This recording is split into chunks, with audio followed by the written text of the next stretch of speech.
Yang lebih bejat dari perselingkuhan adalah ketika keluarga sendiri jadi pelakunya. Dia hanya berniat membetulkan antena TV, tapi yang terjadi justru mengguncang harga diriku sebagai istri. Suamiku belum pulang dari kantor, tapi ayahnya sudah masuk ke rumah. Assalamualaikum warahmatullahi wabarakatuh. Arista Story kembali hadir dengan kisah nyata yang akan membuat kalian bergidik dan berpikir 2 kali soal siapa yang bisa kalian percaya di dalam rumah. Jangan lupa kirim sholawat untuk Nabi Muhammad SAW. Tulis di kolom komentar ya, kamu nonton dari kota mana dan jam berapa sekarang. Klik like kalau kamu pernah dengar kasus selingkuh yang lebih gila dari ini. Share biar semua orang tahu bahayanya tinggal bareng mertua. Dan subscribe Arista Story sekarang juga. Namaku Rina, usia 29 tahun. Aku seorang ibu rumah tangga biasa. Menikah dengan pria bernama Doni, seorang staf gudang di perusahaan elektronik yang penghasilannya pas-pasan. Kami sudah 2 tahun menikah, tapi masih belum punya anak. Mungkin karena tekanan pikiran, atau karena kami belum punya rumah sendiri. Masih tinggal di rumah mertuaku, tepatnya orang tua Doni. Sebenarnya, aku gak pernah nyaman tinggal di situ. Bukan karena ibu mertuaku cerewet, justru sebaliknya. Beliau lebih banyak diam, seperti gak peduli. Tapi ayah, mertuaku, sejak awal sudah bikin aku gak tenang. Dia sering memperhatikan aku dari jauh, kadang-kadang tanpa berkedip, dari balik pintu dapur, dari ruang tengah saat aku beres-beres, atau saat aku baru keluar kamar dengan baju tidur. Pandangannya lama, tajam, dan seolah menelanjangiku. Aku pernah menegurnya dengan halus, menutup pintu kamar lebih rapat, dan selalu pakai jaket di dalam rumah. Tapi tetap saja, rasanya seperti dia selalu mengawasi. Aku pernah cerita sedikit ke Doni, cuma sambil lalu. Kayaknya bapak suka lihat-lihat aku deh, kataku waktu itu. Tapi Doni malah ketawa. Lah, kamu juga cakep sih Rin, wajarlah dipandang. Tapi, bapak kan udah tua, nggak usah dipikirin. Aku hanya bisa diam. Rasanya percuma kalau suamiku sendiri tidak bisa melihat ada yang tidak beres. Hari-hariku berjalan biasa. Walau penuh kegelisahan, pagi-pagi aku belanja ke pasar, siang masak, dan bersih-bersih. Sore kadang bantu jualan online. Doni pulang malam siring lember, dan disitulah aku merasa paling rentan saat matahari turun. Dan hanya ada aku, ibu mertua yang lebih sering di kamar, dan ayah mertua yang mondar-mandir mencari alasan untuk mendekat. Hari itu, aku sedang mencoba membetulkan antena TV, siaran lokal buram. Nggak ada gambar. Aku naik ke kursi kecil, menjulurkan tangan ke atas lemari, berusaha menggoyangkan arah antena. Tapi, sinyal tetap kacau. Hujan gerimis turun di luar. Langit mendung. Aku sedikit kesal karena Doni belum pulang juga. Padahal tadi janji nggak lembur. Aku sendirian di rumah. Karena ibu mertua katanya sedang arisan di rumah tetangga. Tiba-tiba, aku dengar pagar depan dibuka. Jantungku berdetak sedikit cepat. Aku pikir Doni sudah pulang, tapi ternyata bukan. Yang datang adalah ayah mertuaku. Dia memakai kaos dalam putih, celana pendek, dan sendal jepit. Tubuhnya agak bau rokok, matanya langsung menatap ke arahku yang masih di atas kursi. Lagi ngapain, Rin? Suaranya datar, tapi menyelidik. Aku buru-buru turun dari kursi. Itu pak, antenanya TV Nia nggak ada gambar. Aku berusaha tetap sopan, walau tubuhku menegang. Dia langsung naik ke kursi itu, dengan santai, tangannya menjangkau kabel antena, tapi sesekali dia menoleh ke arahku. Pandangannya aneh. Aku pura-pura sibuk membersihkan meja. Udah pak, saya aja yang bed selennya, kataku pelan. Tapi dia tetap di sana. Bahkan makin lama. Kemudian dia turun, tapi tidak langsung pergi. Dia duduk di sofa, menatapku dengan tatapan yang membuatku tidak nyaman sejak awal. Lalu dia bilang, pelan, kamu cantik Rin. Doni beruntung, tapi dia juga bodoh. Ninggalin kamu sendirian di rumah kayak gini.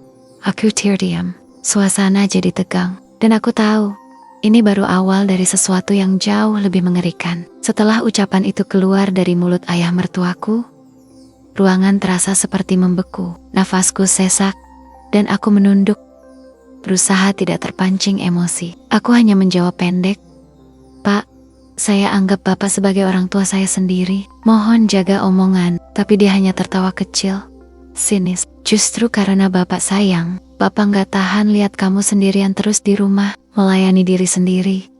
Kesepian. Doni tuh nggak ngerti cara bahagiain perempuan. Kalimat itu menusukku. Bukan karena kata-katanya saja, tapi karena cara dia mengucapkannya. Pelan, tenang, seperti ular yang siap melilit mangsanya. Aku berdiri dari sofa, mencoba menghindar. Tapi dia berdiri juga, berjalan mendekat. Tangannya sempat menyentuh lenganku.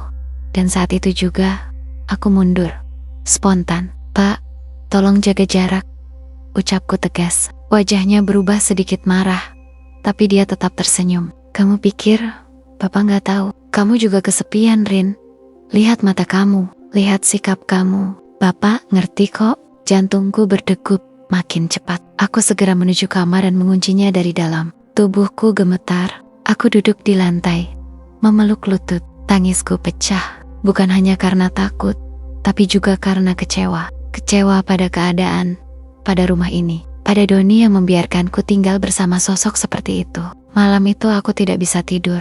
Setiap suara kecil dari luar kamar membuatku kaget. Aku mendengar langkah kaki di lorong, suara batuk, suara televisi dikecilkan, lalu dimatikan. Aku bahkan tidak berani membuka pintu kamar, meski harus ke kamar mandi. Aku tahan sampai pagi. Keesokan harinya, Doni pulang kerja. Wajahku pucat, mataku sembab. Dia bertanya, "Kamu kenapa, Rin? Sakit ya?" Aku hanya menggeleng pelan. "Kurang tidur aja." Dalam hati, aku ingin sekali cerita, tapi aku takut Doni tidak percaya. Takut dianggap berlebihan. Takut malah memecah hubungan mereka sebagai ayah dan anak. Jadi aku memilih diam untuk sementara, tapi diamku ternyata dianggap sebagai kelemahan. Hari-hari berikutnya, ayah mertuaku makin berani. Dia mulai sering main kari-kari alasan untuk bicara. Kadang pura-pura tanya soal masakan. Kadang duduk terlalu dekat saat nonton TV.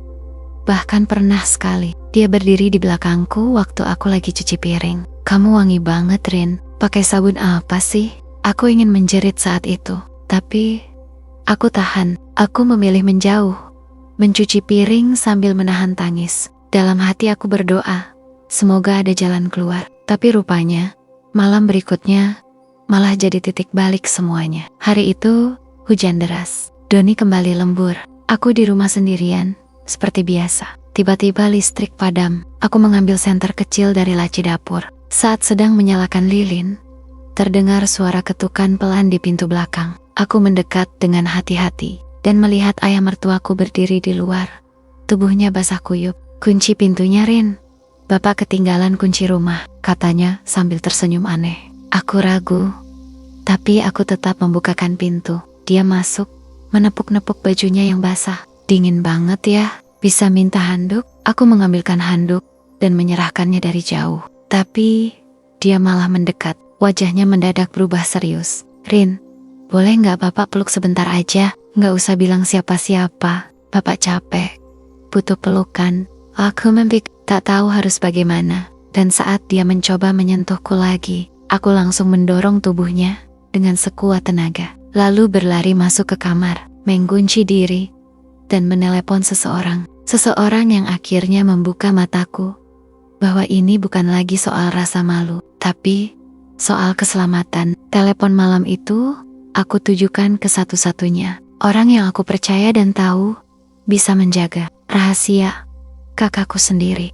Ambi Akrahu. Suaraku masih terisak ketika dia mengangkat. "Rin, astagfirullah, kamu kenapa?" Aku hanya bisa berkata, "Mbak, aku gak tahan lagi. Ayah Doni, dia kayak mau macem-macem." Mbak Rahayu langsung terdiam, tapi aku tahu dia mendengarkan dengan serius. Aku ceritakan semuanya dari awal, tanpa menyembunyikan apapun. Suara kakakku mengeras. "Denger ya, Rin, kamu harus keluar dari rumah itu. Sekarang, besok pagi, Mbak jemput kamu. Gak peduli Doni marah atau enggak, keselamatan kamu lebih penting." Pagi harinya, aku belum tidur. Mata sembab, tubuh lemas, tapi tekadku bulat. Saat ayam berkokok dan langit mulai terang, aku sudah siap dengan tas kecil berisi baju dan dokumen penting. Ayah mertua sudah bangun juga. Dia sempat menatapku, lalu bertanya, "Mau kemana, Rin?" Aku menatap matanya. Kali ini tanpa takut. "Saya mau pergi, nginep di rumah kakak." Saya capek, Pak. Saya butuh ketenangan. Dia hendak berkata sesuatu, tapi belum sempat membuka mulut. Suara motor terdengar dari luar. Mbak Rahayu datang. Dia langsung masuk ke rumah tanpa basa-basi, melihat wajahku, lalu memelukku erat di depan ayah mertua. Kita pergi sekarang. Ayo Rin, katanya tegas. Ayah mertua hanya bisa berdiri di tempat, wajahnya berubah, tapi dia tidak berani mencegah. Aku tahu, di dalam dirinya ada rasa takut. Mungkin takut aku buka suara ke Doni, mungkin takut rahasianya terbongkar. Di perjalanan ke rumah kakakku, aku menangis di atas motor. Tangisan lega dan kecewa bercampur jadi satu. Kamu harus cerita semua ke Doni, Rin. Dia suamimu. Enggak bisa kamu pendam terus. Tapi aku masih takut. Aku hanya menjawab pelan. Nanti, Mbak, aku butuh waktu. Beberapa hari tinggal di rumah kakakku. Rasanya seperti menghirup udara segar. Tidak ada tatapan mata yang mengintai. Tidak ada ketukan pelan di malam hari. Aku bisa tidur dengan tenang. Walau luka di dalam belum sembuh. Tapi Doni mulai bertanya-tanya. Dia menelepon terus. Kadang marah, kadang bingung. Kenapa kamu pergi? Kamu nginep di mana? Bapak bilang kamu pergi. Gitu aja tanpa pamit. Aku hanya menjawab, aku butuh waktu. Nanti aku jelaskan. Sampai akhirnya Doni datang ke rumah kakakku. Dengan wajah lelah, dia duduk di ruang tamu, menatapku. Rin, aku sayang kamu, tapi aku bingung. Bapak cerita aneh-aneh. Katanya kamu ngambek cuma gara-gara dia marah soal TV. Apa yang sebenarnya terjadi? Aku terdiam lama. Tapi kemudian, ku tatap mata suamiku. Aku gak bisa balik ke rumah itu, Don. Selama masih ada bapak. Doni terkejut. Maksud kamu? Aku gak mau tidur satu atap sama orang yang pernah nyentuh aku tanpa izin. Yang ngucapin kalimat gak pantas. Yang bikin aku takut di rumahku sendiri. Wajah Doni berubah. Dia kaget, marah, tapi juga bingung. Rin, kamu serius? Bapak? Bapakku? Aku mengangguk pelan. Kalau kamu gak percaya, gak apa-apa. Tapi aku gak akan kembali ke rumah itu. Dia menunduk lama, lalu berdiri dan keluar rumah tanpa banyak kata. Aku tahu, pikirannya kalut. Tapi aku lega, karena akhirnya kebenaran keluar juga. Malam itu, aku tidur nyenyak untuk pertama kalinya sejak berbulan-bulan. Meskipun hari esok belum tentu mudah. 3 hari setelah Doni datang ke rumah kakakku, aku belum mendengar kabar apapun darinya. Tak ada telepon, tak ada pesan. Aku gelisah, tapi juga berusaha menahan diri. Dalam hati aku tahu, dia sedang bergelut dengan pikirannya sendiri. Tapi aku tidak menyangka bahwa keputusan yang ia ambil justru membawaku ke ujung kekuatan. Pagi itu Mbak Rahayu masuk ke kamar sambil membawa ponsel. Rin, suamimu nelpon, tapi kamu jangan kaget. Ya, Dangret. Suara Doni di seberang terdengar berat, dingin, dan seperti orang yang sudah membuat keputusan bulat. Aku udah ngomong sama bapak. Dia bilang kamu mengada-ada. Fitnah. Dia malah bilang kamu sengaja keluar rumah karena kamu gak betah tinggal sama orang tua. Aku menggenggam selimutku erat. Terus, kamu percaya? Bapak, aku gak tahu harus percaya siapa. Tapi aku pikir kamu perlu waktu sendiri. Kalau kamu masih mau lanjut rumah tangga ini, kamu harus pulang. Tapi kalau kamu tetap nuduh bapak tanpa bukti, aku anggap kamu yang pergi dari pernikahan ini. Suara itu menghantamku lebih keras dari apapun. Jadi, kamu milih bapak daripada aku? Aku gak bilang begitu, tapi aku juga gak bisa ninggalin orang tua cuma karena cerita yang gak ada saksinya. Telepon terputus, tanganku gemetar, air mata menetes, tapi aku tidak menangis keras. Rasanya seperti diusir secara halus, seolah-olah semua yang kualami tak ada nilainya, karena tidak terlihat oleh mata Doni. Mbak Rahayu memelukku erat. Udah Rin, kalau laki-laki itu lebih percaya omongan bapaknya daripada istrinya yang udah menderita, dia gak layak kau perjuangkan. Hari itu, aku tidak makan. Cedek, aku hanya duduk memeluk lutut, menatap lantai. Di kepalaku, hanya ada satu kalimat. Aku sudah kehilangan semuanya, tapi hidup tetap berjalan. Mbak Rahayu membantuku bicara ke orang tuaku. Mereka akhirnya tahu apa yang terjadi. Ayahku sempat marah besar, tapi tak bisa berbuat banyak selain berkata, kamu tinggal di sini dulu, fokus, bangun dirimu. Aku mulai bekerja paruh waktu di warung kecil dekat rumah, hanya untuk membuat pikiranku sibuk. Tapi luka itu belum sembuh. Setiap malam aku teringat wajah Doni. Bukan karena cinta, tapi karena kecewa. Karena dia pernah jadi tempat paling aman, tapi sekarang justru ikut membuangku. 2 minggu kemudian, Doni mengirim surat talak lewat pengacara. Alasannya, aku pergi dari rumah tanpa izin dan menuduh orang tuanya dengan tuduhan tak berdasar. Rasanya seperti mimpi buruk yang tak pernah bangun. Tapi bagian dari diriku juga merasa ini akhir yang lebih baik. Aku tidak datang ke persidangan. Aku hanya menandatangani surat itu dengan tangan gemetar. Tapi hati yang mulai sadar. Aku tidak kalah. Aku selamat. Aku kembali menjalani hidup perlahan. Meski kadang trauma datang tiba-tiba, aku belajar berdiri lagi. Tidak semua luka harus diumbar. Tidak semua kebenaran bisa diterima semua orang. Tapi selama aku tahu apa yang kulakukan benar, aku tidak akan menunduk lagi. Dan hari itu, ketika aku melihat pantulan, wajahku di kaca warung untuk pertama kalinya tanpa air mata, aku tahu, aku sudah kembali jadi diriku sendiri. 3 bulan berlalu, sejak surat talak itu sampai ke tanganku. Dan selama itu pula, aku mencoba membangun ulang diriku sendiri dari puing-puing yang tersisa. Luka memang belum hilang, tapi aku sudah bisa tersenyum meskipun belum sepenuhnya bahagia. Setiap hari, aku bekerja di warung milik tetangga dekat rumah kakakku. Bangun jam 5 pagi, bantu bersih-bersih, layani pembeli, sampai sore. Gajinya tidak besar, tapi cukup untuk sekadar beli sabun sendiri,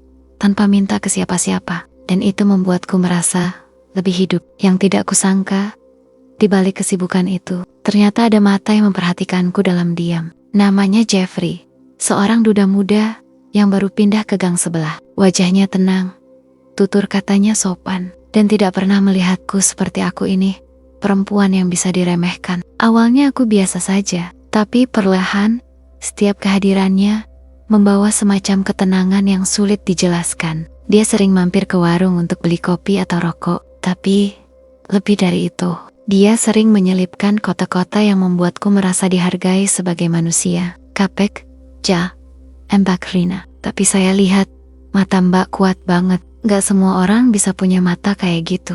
Kalimat seperti itu yang membuat hatiku meleleh, tapi juga waspada. Aku takut terbawa perasaan terlalu cepat. Luka kemarin masih terasa, tapi Jeffrey tak pernah mendesak. Dia hanya hadir secukupnya, dan itu yang membuatku makin menghargainya. Suatu sore, dia datang saat warung sepi. Duduk sebentar sambil menyeruput kopi sachet, lalu berkata pelan, "Saya pernah dikhianati juga, Mbak. Tapi saya gak pernah berhenti percaya kalau hidup selalu punya jalan pulang." Aku hanya diam, tapi mataku berkaca-kaca. Kata-katanya seperti air hangat yang menyiram tanah kering dalam hatiku. Sejak itu, kami makin sering berbincang, tapi tetap jaga batas. Tidak ada sentuhan, tidak ada janji, hanya saling dengar, saling rawat luka. Sampai suatu hari, Doni muncul. Ya, Doni, mantan suamiku. Dia datang ke warung dengan wajah lelah dan mata memerah. Warung sedang ramai, tapi suasana langsung jadi sunyi saat dia berdiri di depan mejaku.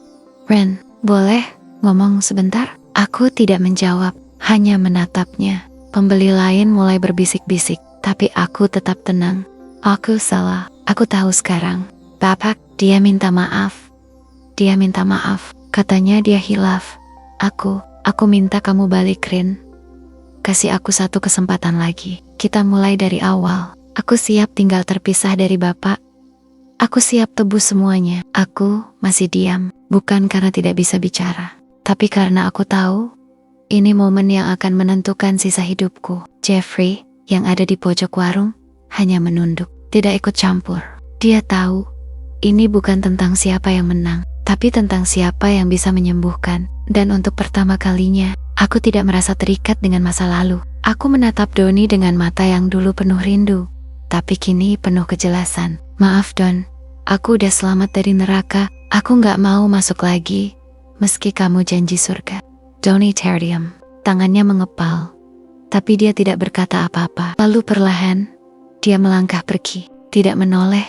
Aku menutup warung hari itu dengan dada lapang, bukan karena menang, tapi karena berhasil memilih diriku sendiri. Hari-hari setelah pertemuan itu terasa lebih tenang, seolah semesta memberi tanda bahwa aku telah memilih jalan yang tepat. Warung tempatku bekerja makin ramai, dan aku mulai dipercaya memegang kas. Mbak Rahayu sering bilang, "Kamu sekarang bukan Rina yang dulu. Kamu lebih kuat." Tapi kekuatan itu bukan datang dari dalam. Kekuatan itu kutempa dari luka. Setiap kali aku melihat perempuan yang tersenyum, meski sedang menyimpan duka, aku merasa seperti bercermin.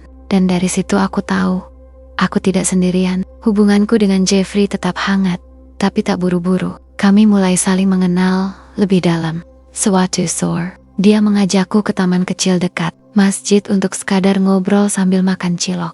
Duduk di bangku panjang yang catnya mulai pudar. Dia berkata pelan, "Aku gak mau terburu-buru, tapi aku tahu satu hal pasti. Kamu bukan perempuan biasa, Rin. Kamu disakiti, tapi kamu tetap utuh." Aku tertunduk, senyumku tipis. Kadang aku ngerasa hancur juga kok, tapi aku belajar kalau hancur bukan berarti selesai. Jeffrey mengangguk. "Justru karena kamu pernah hancur, kamu tahu cara membangun. Dan aku mau ada di samping kamu.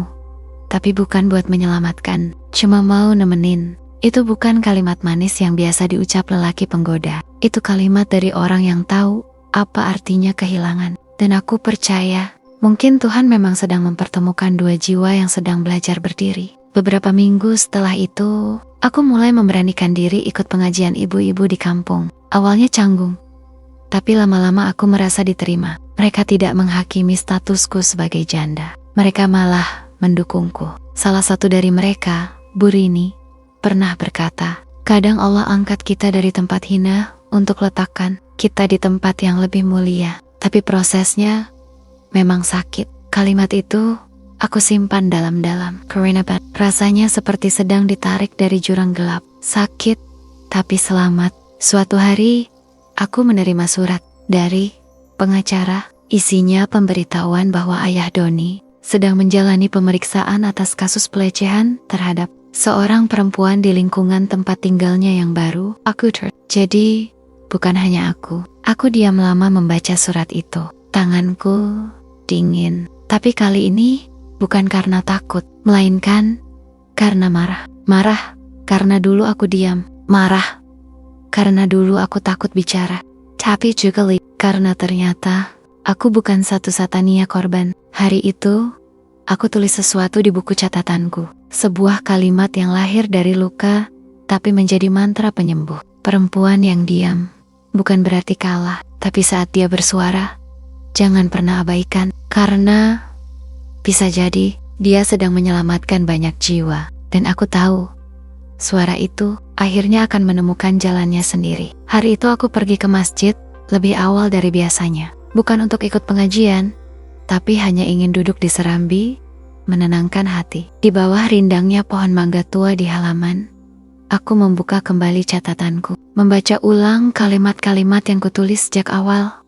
Semua ini terjadi, rasanya seperti melihat perjalanan luka yang perlahan berubah jadi pelajaran hidup. Suara azan zuhur menggema, angin sore berembus lembut. Aku menutup buku dan masuk ke dalam untuk salat. Di sujud terakhir, aku menangis pelan, tapi bukan tangis putus asa. Itu tangis penuh syukur, karena meskipun pernah jatuh sedalam-dalamnya, aku tidak hancur. Aku masih di sini, berdiri. Selesai salat, aku berjalan ke tempat wudhu. Di sana, Bu Rini menghampiriku. Wajahnya serius. "Rin, kamu udah dengar kabar terbaru soal bapaknya Doni?" Aku mengangguk.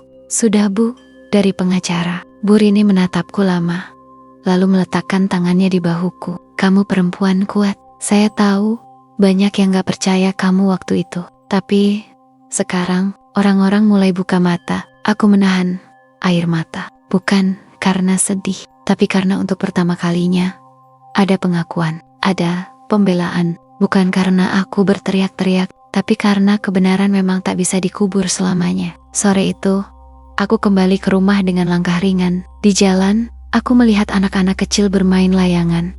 Tertawa lepas, suara mereka seperti mengisi kembali celah kosong di dadaku. Saat sampai di rumah, Jeffrey sudah menunggu di depan pagar. Tangannya memegang sekantong plastik berisi gorengan. Dia tersenyum kecil. "Kamu kelihatan damai, hari ini. Aku balas tersenyum. Mungkin karena aku sudah memaafkan semuanya. Jeffrey menatapku lama. Boleh aku tanya sesuatu? Aku mengangguk. Kalau nanti aku lamar kamu, kamu masih takut? Pertanyaan itu datang seperti angin tenang di tengah laut yang lama bergelora. Tidak mengguncang, tapi menyentuh dalam. Aku menarik napas panjang. Aku gak takut, Jeffrey.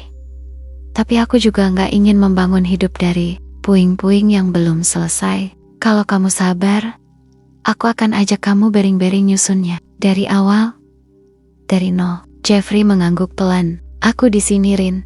Nggak kemana-mana. Dan sore itu, untuk pertama kalinya, aku merasa pantas dicintai tanpa syarat.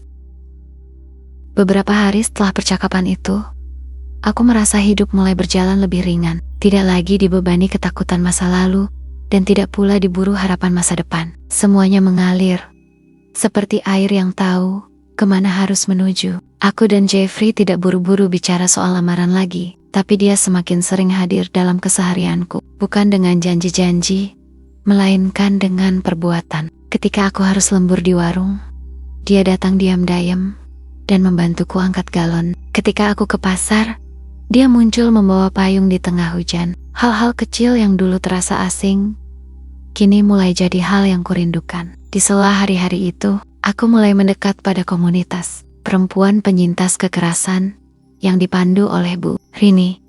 Kami berkumpul sepekan sekali di balai warga, duduk melingkar, saling berbagi cerita, saling mendengar luka. Minggu itu, giliranku bercerita. Awalnya, aku ragu, tapi saat melihat mata-mata mereka yang penuh pengertian, aku mulai bicara tentang malam-malam di rumah mertuaku, tentang ketakutan, tentang pengkhianatan, dan tentang keberanian untuk pergi. Satu persatu mereka meneteskan air mata, tapi bukan tangisan iba, itu tangisan pengakuan, karena sebagian dari mereka pernah mengalami hal serupa. Dan untuk pertama kalinya, aku merasa suaraku tidak menggema sendirian. Setelah pertemuan itu, Bu Rini menemuiku. Rin, kamu harus cerita lebih banyak. Banyak perempuan di luar sana yang gak punya keberanian sepertimu. Suaramu bisa jadi pelita buat mereka. Aku hanya tersenyum waktu itu. Tapi malam harinya, aku duduk sendiri di depan rumah, menatap langit, dan berpikir, mungkin benar. Mungkin kisahku memang bukan untuk disimpan. Mungkin ada perempuan di luar sana yang sedang berdiri di ambang pintu rumahnya, ragu apakah akan bertahan atau pergi. Dan kalau satu kalimatku saja bisa menyelamatkan dia dari luka yang sama, maka aku siap bercerita. Esoknya aku mulai menulis ulang kisahku, bukan di buku kecil, tapi di lembaran demi lembaran yang rapi. Aku tulis dengan jujur, tanpa ditambah atau dikurangi. Aku beri judul sederhana, Rina, perempuan yang pulang dari neraka. Beberapa minggu kemudian, tulisan itu dibacakan oleh Bu Rini di acara peringatan Hari Anti Kekerasan Terhadap Perempuan di balai desa yang penuh ibu-ibu dan remaja putri. Kalimat-kalimatku menggema. Ada yang menangis, ada yang berdiri dan memelukku setelah acara. Dan ada juga yang berkata, aku pikir cuma aku yang ngalamin, ternyata kita banyak. Hari itu, aku pulang ke rumah bukan dengan tangan penuh, tapi dengan hati yang terasa penuh. Karena akhirnya, lukaku berubah jadi cahaya. Sejak malam itu, hidupku berubah arah. Bukan lagi sekadar menyembuhkan diri, tapi mulai menyembuhkan orang lain. Banyak perempuan mulai datang padaku. Ada yang hanya ingin bercerita, ada yang diam-diam menyerahkan surat cerai mereka, dan ada juga yang cuma butuh dipeluk tanpa ditanya. Setiap dari mereka punya luka masing-masing, tapi semua punya benang merah. Mereka pernah dianggap tak layak didengar, dan itu yang ingin kuubah. Aku tidak pernah mengaku sebagai pahlawan. Aku pun masih sering menangis saat malam tiba, atau saat mendengar suara yang mirip suara laki-laki yang dulu menorehkan trauma. Tapi aku belajar satu hal penting. Keberanian bukan berarti tidak takut. Keberanian adalah tetap berjalan, meski takut itu masih ada. Hubunganku dengan Jeffrey makin kuat, tapi kami tetap berjalan perlahan. Suatu pagi, ia datang ke rumah dengan membawa sesuatu. Sebuah kotak kecil dari kayu, tanpa pita, tanpa hiasan. Tapi, di dalamnya, ada cincin sederhana. Rin, katanya pelan, aku tahu kita bukan pasangan sempurna. Aku punya masa lalu. kamu juga. Tapi kalau kamu mau, mari kita jalani masa depan bareng. Bukan untuk menghapus yang kemarin, tapi untuk menulis yang baru. Aku terdiam lama, bukan karena ragu, tapi karena hatiku penuh. Air mataku jatuh, bukan karena sedih, tapi karena akhirnya ada yang memilihku. Bukan karena kasihan, tapi karena tahu aku layak dicintai. Aku mengangguk tanpa kata, dan senyum Jeffrey sore itu adalah senyum yang tak pernah kulihat dari lelaki manapun sebelumnya. Pernikahan kami dilangsungkan sederhana di halaman belakang rumah kakakku, tanpa tenda mewah, tanpa makeup tebal, tapi semuanya terasa hangat. Bu Rini memimpin doa. Anak-anak kecil menari dengan gembira. Dan di pelaminan sederhana itu, aku berdiri dengan gaun putih yang kupinjam dari tetangga. Saat ijab kabul selesai, aku mencium tangan Jeffrey. Tangannya kasar, tapi hangat. Tangannya bukan tangan penyelamat, tapi tangan kawan seperjalanan. Dan itu cukup. Beberapa bulan setelah menikah, aku dan Jeffrey membuka warung kecil sendiri. Bukan hanya tempat jualan, tapi juga jadi tempat aman untuk perempuan-perempuan yang butuh ruang aman. Kadang ada yang datang cuma untuk duduk. Kadang ada yang butuh nasi bungkus, tapi gak punya uang. Kami tak pernah tanya. Kami cuma sediakan ruang, karena kami tahu kadang yang dibutuhkan bukan jawaban, tapi pelukan. Bukan ceramah, tapi tempat untuk bernapas tanpa dihakimi. Dan saat aku menatap warung itu dari luar dengan papan kecil bertuliskan Warung Rina dan Jeffrey, tempat pulang yang tenang, aku tahu perjuanganku belum selesai, tapi setidaknya aku sudah sampai di titik ini. Titik di mana luka tak lagi jadi beban, tapi jadi alasan untuk terus hidup. Pagi itu, aku membuka warung lebih awal dari biasanya. Langit masih redup, suara ayam sesekali terdengar, dan aroma tanah basah menguar dari halaman depan. Jeffrey masih di dalam, menyiapkan air panas untuk teh. Aku duduk di bangku kayu kecil, memandangi jalanan yang perlahan mulai hidup. Di meja dipen, ada toples-toples kecil berisi kerupuk, permen, dan roti kering. Ada juga beberapa buku bukan untuk dijual, tapi untuk dibaca. Siapapun yang singgah. Di sisi pojok, kami taruh papan kecil bertuliskan, kalau sedang lelah, mampir saja. Kita tidak jual harapan, tapi kita sediakan tempat untuk berhenti sejenak. Itu bukan sekadar warung, itu rumah kedua. Bukan hanya untukku dan Jeffrey, tapi juga untuk perempuan-perempuan yang pernah ditertawakan, direndahkan, atau disuruh diam. Di sana mereka bisa bicara, bisa diam tanpa perlu ditanya kenapa. Kadang aku berpikir, kalau dulu aku tidak mengalami semua luka itu, mungkin aku tidak akan pernah sampai di titik ini. Tapi hari ini aku tidak lagi menyesali apapun, karena semua yang menyakitiku justru membentukku.